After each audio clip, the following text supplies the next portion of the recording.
Also heading out to Chicago this morning. That is where former Empire actor Jussie Smollett is going on a trial this week. He's accused of lying to police when he reported he was the victim of a racist, homophobic attack in downtown Chicago nearly 3 years ago. Jury selection is scheduled for today, so I do want to head outside of the courtroom live. That is where Fox 32's Joni Lum is joining us with the latest this morning. Joni, good morning to you. What can you tell our viewers this morning? Good morning. Well, there are felony charges in this case. This was such a big case almost 3 years ago. Jussie Smollett accused of staging a hate crime against himself. They said he was the victim of a racist and homophobic crime here in the city of Chicago, and this case definitely captivated this city and the country when it happened 3 years ago. Jury selection begins at the Cook County Criminal Courthouse today. Smollett was an actor on the Fox show Empire. This case was drama-filled. Smollett told police that he was walking outside his Streeterville apartment on a really frigid night in January 2019 when two men beat him, yelled racist, homophobic slurs, tied a rope around his neck, and poured some liquid on him. Chicago police investigated and said that Smollett staged the crime to advance his acting career, that he hired two men, the Osendero brothers, and paid them with a check.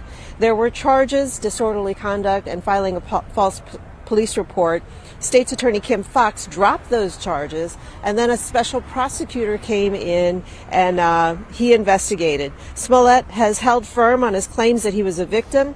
He lived in Chicago at the time. He has since moved back to California, but today will come to the Cook County Criminal Courthouse to face these charges in a jury trial that is expected to last 4 to 5 days. Regina?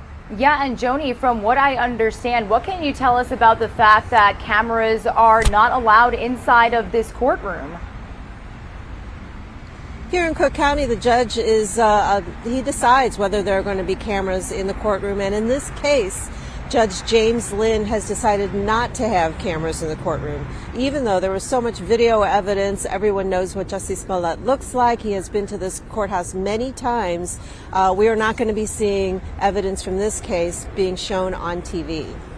All right, and Joni, as you just mentioned, there's video of this situation. What do you think both the prosecution and defense will be presenting in this trial? I do understand that there is a significant amount of evidence.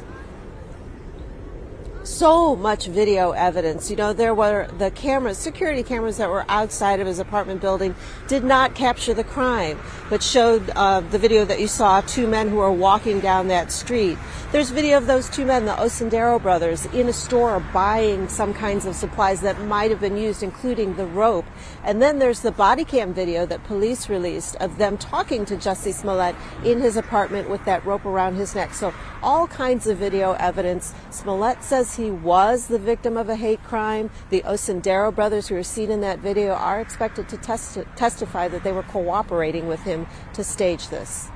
Well, certainly a case that has garnered a lot of national attention for years now. Joni, thank you so much for keeping our viewers up to speed. You have a great rest of your day, and we'll be sure to check in with your team later on. Thank you so much.